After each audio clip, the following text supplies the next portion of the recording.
السلام علیکم۔ آج حضرت بلال رضی اللہ عنہ کا واقعہ سنائیں گے۔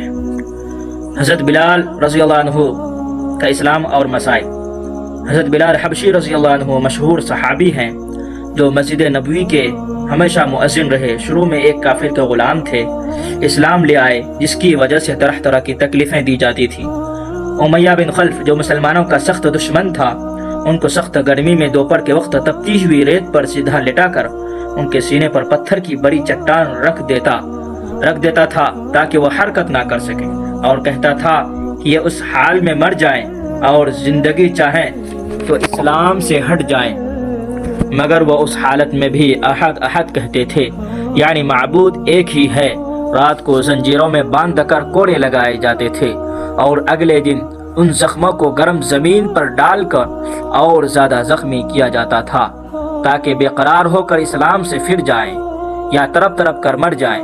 عذاب دینے والے اکتا جاتے تھے، کبھی ابو جہل کا نمبر آتا، کبھی امیہ بن خلف کا نمبر آتا، کبھی اوروں کا نمبر آتا، اور ہر شخص اس کی کوشش کرتا کہ تکلیف دینے میں زور ختم کر دے۔ حضرت ابوبکر صدیق رضی اللہ عنہ نے اس حالت میں دیکھا تو ان کو خرید کر آزاد فرمایا، چونکہ عرب کے بت پرست اپنے بتوں کو بھی معبود کہتے تھے، اس لیے ان کے مقابلہ میں اسلام کی تعلیم توحید کی تھی، جس کی وجہ سے حضرت بلال رضی اللہ عنہ کی زبان پر ایک ہی ورد تھا۔ یہ تعلق اور عشق کی بات ہے۔ ہم جھوٹی محبتوں میں دیکھتے ہیں کہ جس سے محبت ہو جاتی ہے اس کا نام لینے میں لطف آتا ہے، بے فائدہ اس کو رٹا جاتا ہے، تو اللہ کی محبت کا کیا کہنا جو دین اور دنیا میں دونوں جگہ کام آنے والی ہے۔ یہی وجہ ہے کہ حضرت بلال رضی اللہ عنہ کو ہر طرح سے ستایا جاتا تھا، سخت سے سخت تکلیفیں پہنچائی جاتی تھیں۔ مکہ کے لڑکوں کو حوالے کر دیا جاتا کہ وہ ان کو گلی کوچوں میں چکر دیتے پھریں، اور یہ تھے کہ ایک ہے رٹا لگاتے تھے۔ اسی کا یہ صلہ ملا کہ پھر حضور صلی اللہ علیہ وسلم کے دربار میں مؤذن بنے، اور سفر حضر میں ہمیشہ آذان کی خدمت ان کو سپرد ہوئی۔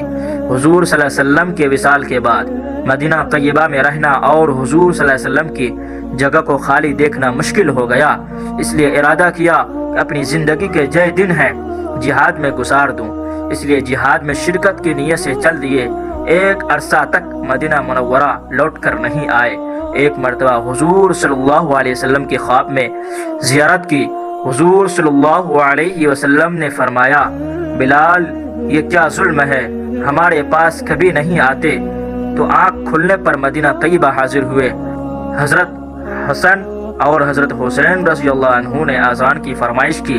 لاڈلوں کی درخواست ایسی نہیں تھی ان کا انکار کی گنجائش ہوتی۔ اذان کہنا شروع کی اور مدینہ میں حضور صلی اللہ علیہ وسلم کے زمانے کی اذان کانوں میں پڑ کر کوہرام مچ گیا۔ عورتیں تک روتی ہوئی گھر سے نکل پڑی۔ چند روز قیام کے بعد واپس ہوئے اور 20 ہجری کے قریب دمشق میں وصال ہوا۔